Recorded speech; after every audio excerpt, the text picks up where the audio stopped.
Hey, what's up, you guys? Welcome to a brand new video, and today I will be sharing my thoughts on the mob vote.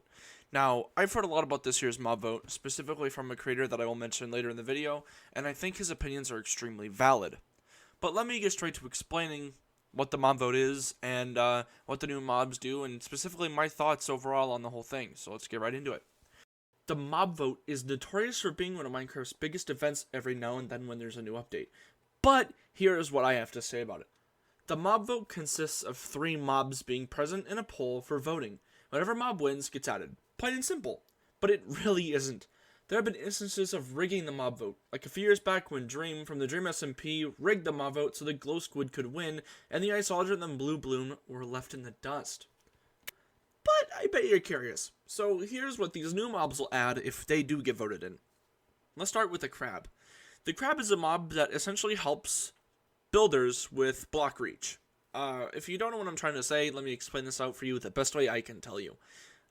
Say that you're 3 blocks out of your block reach limit, and you can't place any blocks farther than 3 blocks. When you add the item that the Crab can drop, which is its claws, you will be allowed to place blocks a little bit farther than you usually would be able to. Which, I mean, is useful for builders, but as far as I know, will not be useful for anything else. The next is the Armadillo. It gives people the chance to finally make wolf armor, which I'm assuming a crap ton of people would want added to Minecraft in the past, but was always a discarded thought up until this point. Essentially, the wolf armor helps protect your pet wolf, your little doggy, from mobs, explosions, and possibly even fall damage. And finally, the penguin. I cannot be more serious with you. The only thing that the penguins add is it helps make boats faster. Think of it as Dolphin's Grace, but with a boat. Yeah, that's about it.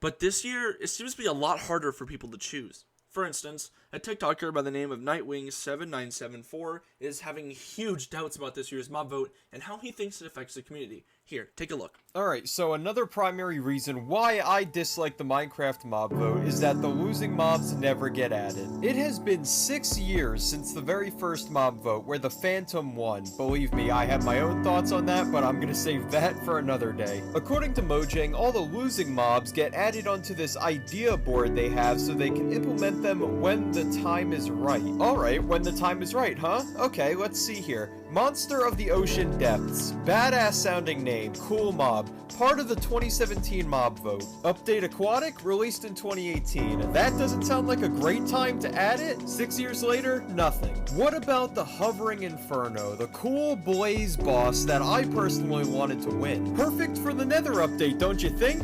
3 years later, it's not even in the Nether update. So when is the right time? Can you really blame people for saying that we'll never see these losing mobs again? It's a waste of great ideas and gives this community false hope. It's why I'm so upset about this year's vote, because we won't see 2 of these phenomenal mobs ever again.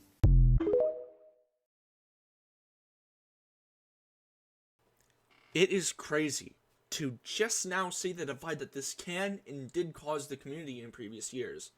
But my original thoughts were, will we ever see the original Minecraft updates come back?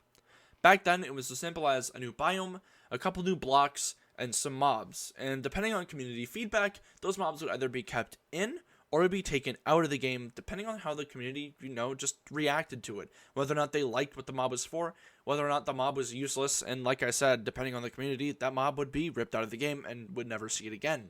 So, Mojang, instead of making the community do the hard work for you because it's a good marketing stunt, because it truly divides the community and hurts other people's opinions about other people based on what other people voted for, it causes a very big ripple in the community, and I don't think we need that anymore in the gaming space, especially with people's diverse thoughts on Call of Duty and a shit ton of other games like Five Nights at Freddy's, and whether or not everything is going to go as planned to these people, and I would hate to tell you, but it may not, right?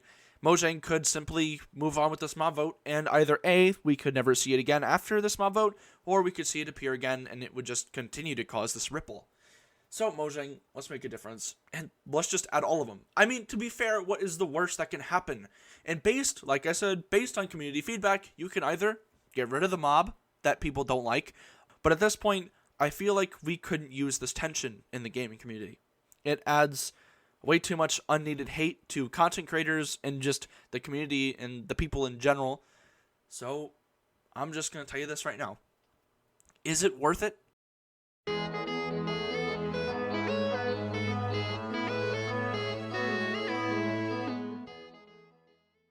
But I want to hear your guys' thoughts. And if you think this is a justifiable way of adding a new mob, then that's your opinion.